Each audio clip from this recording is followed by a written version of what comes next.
Well, the time has finally come where I can present these videos to you on the no face doll creation. And this project took several months. What I'm doing here is I am tracing using a pattern that was cut out in plastic by using a modern cutter. And we put the pattern in there to scale so that we can make a 12-inch doll. And I'm just tracing around each cutout with a light colored felt tip marker so that I can cut the pieces. And it was very difficult to make this by hand, but this is one of the lost arts. Of course, we didn't use patterns made out of plastic, and a lot of things were done freehand as far as cutting and measuring. But this pattern really made it really simple so that I could trace it. So the pattern was made by Annalise. And of course, like I spoke of in our first introduction video, we received the New Jersey Council of the Arts grant for master and apprentice. I was the master and Annalise was the apprentice. So we got together, and as a part of our discussion was how to make this doll scaled to 12 inches, because currently I can make these as an 18-inch doll as well, which I've had those done in my past videos. So she played around with her cutter and her software and was able to scale this down to being 12 inches. The parts are pretty much the same. I like to use this pattern because the arms and the arms and legs are movable. The legs actually have two pieces, which are the thigh and the lower leg with the foot, and the arm is bendable with the length, and then the body is bendable at the waist, or I mean where the legs sit. So it's posable as well. So it makes it more exciting for the children. And because leather is not in a uniform square shape, sometimes we have to place the pieces of the cutouts in different areas to utilize most of the leather without wasting any. So what I did was I just turned it over onto another side of where I can make another pieces, which are the bottoms of the legs in this point, so that I wasn't wasting any leather. So I kind of gauge what pieces I can get out of the areas that you see here. So now I'm just tracing around some arms in some space so that I can maximize my leather without wasting any. And I like to get the pieces as close as possible, not just for the ease of cutting, but like I said, it's better than wasting, if you started in the middle, wasting large sections of leather. And I will use these small scraps that come out for small items like pouches or moccasins, or whatever else I can use. I can make a tiny dance fan for my no-face doll out of scraps, and be able to cover or make leather stripping. So it's very important to make sure that we maximize the amount of leather that we use to its fullest potential. So I'm just cutting this, and I just want to mention that these videos are double timed. So this actually took double the amount of time. Also, there were times when I stop the video just to make the process faster. So this whole process took probably 2 months off and on creating this doll, because it is hand sewn, and hand stuffed. And cutting out these little pieces does take some time. So I'm cutting them all out one by one and laying them flat. And this is the doll body, which is just the head and the torso. And I cut one piece at a time.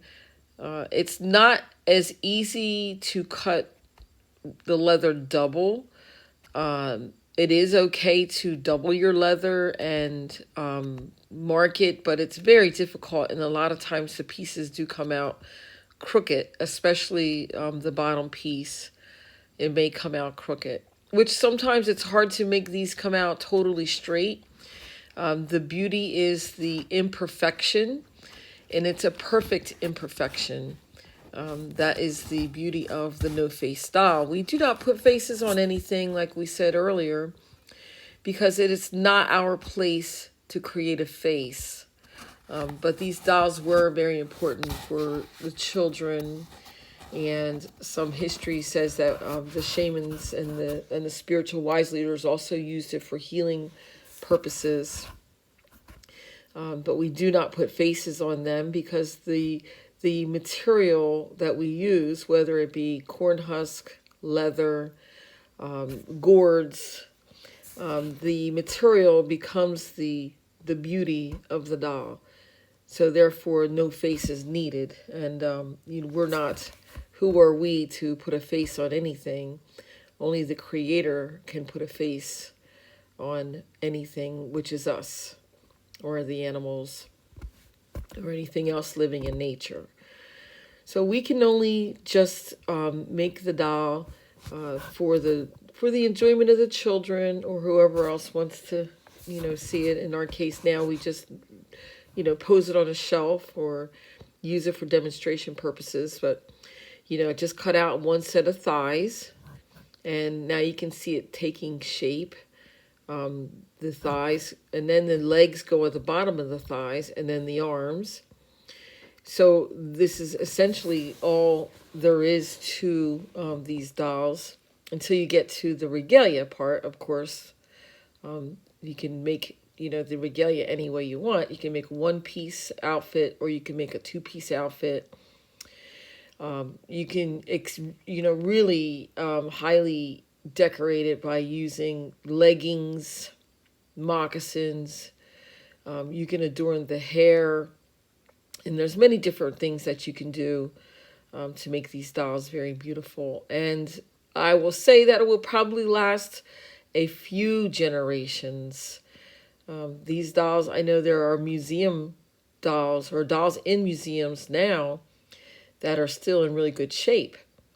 And, and they probably were played with by children and grandchildren and so forth, because they are made out of leather, and leather does last for a really long time. That's why we like to use leather.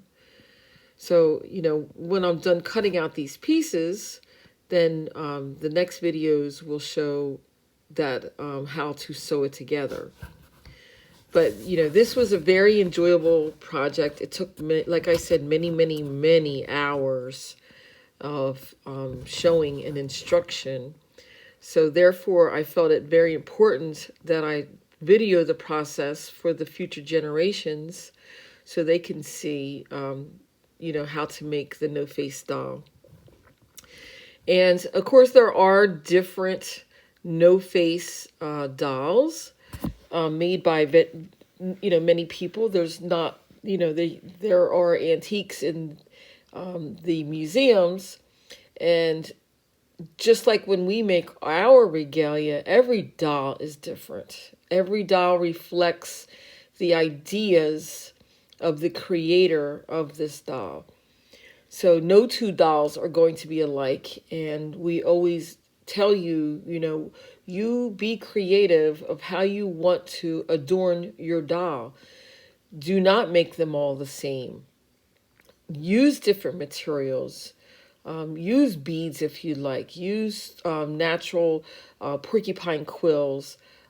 Figure out a way to, what you want to use for the hair, whether it be long deer hairs or porcupine quill hair, or horsehair or whatever. You know, you can even use, sometimes you can comb wood and, you know, make it stringy and use hair. There's corn silk. There's so many different, and I've seen some dolls even with human hair, you know, when someone wants to give up a small portion of their hair at the length or something, or maybe needs to be cut, you can use human hair.